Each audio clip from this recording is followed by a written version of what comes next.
안녕하십니까. 이번 시간에는 충돌 분석에 대해서 해보도록 하겠습니다. 자, 충돌 분석에 들어가기 앞서서 제일 중요한 개념인 운동량 보존에 대해서 같이 알아보도록 하겠습니다. 자, 운동량 보존이라는 거는 어떤 조건에서 일어나냐면은 외력이 작용하지 않을 때라는 조건이 있어야 됩니다. 그 말은요, 운동량의 시간 변화율이 힘이라고 했는데 이게 0일 때, 즉 알짜 힘이 작용하지 않는다. 이런 상황에서 운동량이 보존이 된다는 겁니다. 그러면 외력이 작용하지 않으면 상호작용 전후의 운동량의 총합은 보존이 된다라고 되어 있는데요. 자, 밑에 상황을 보면서 먼저 얘기를 드리겠습니다. 충돌 전에 운동량의 총합을 운동량의 이니셜 값이라고 하고요. 뭐 충돌 과정도 꽝 있고, 그 다음에 충돌 후에 운동량의 합을 이제 P 파이널이라고 하겠습니다.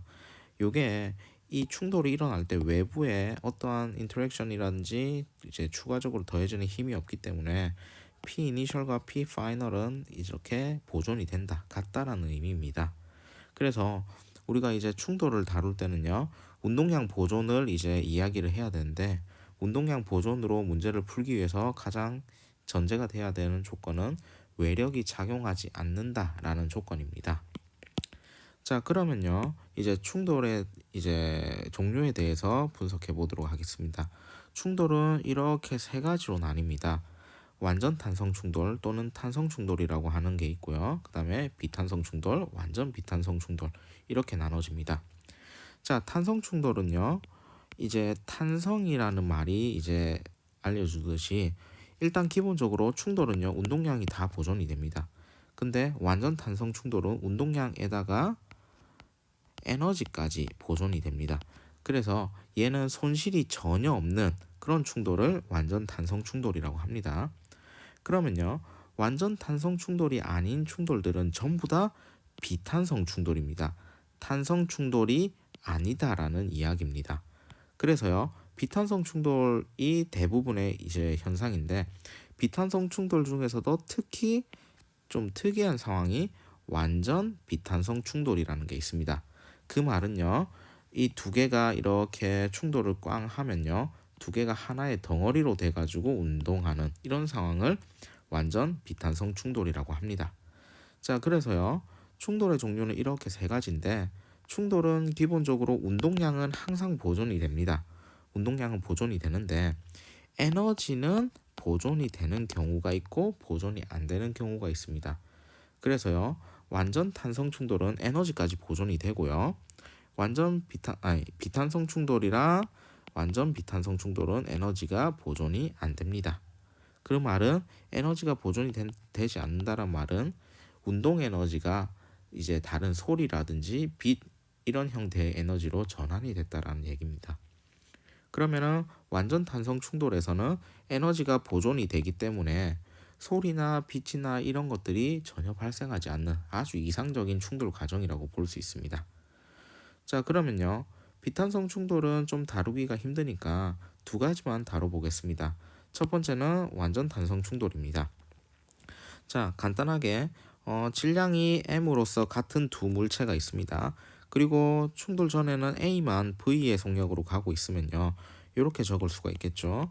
충돌 전에 운동량의 총합을 P 이니셜이라고 하면요, 총 어떻게 되나요?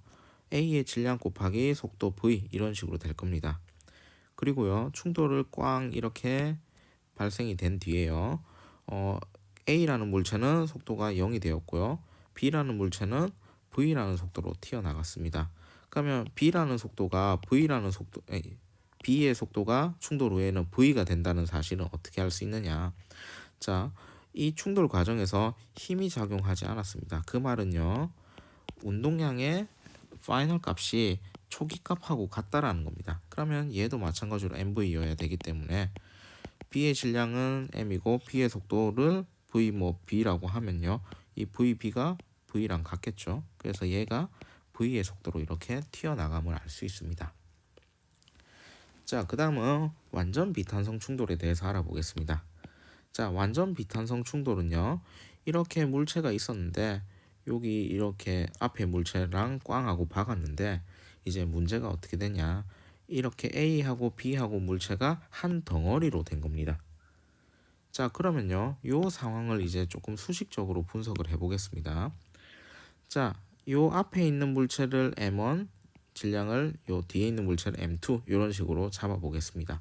자, 근데 이제 충돌 전에는 얘가 V1 이니셜 값이라는 속도 값을 가졌습니다.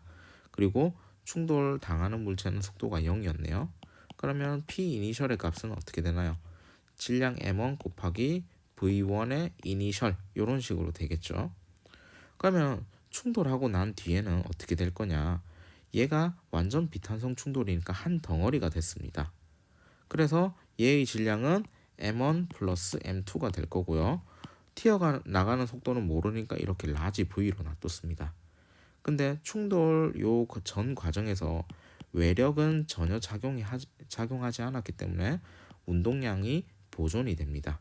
그래서 따라서 충돌 후에 V를 구해보면은 M1 플러스 M2 분의 M1 V1 이니셜 이런 식으로 구할 수가 있을 겁니다.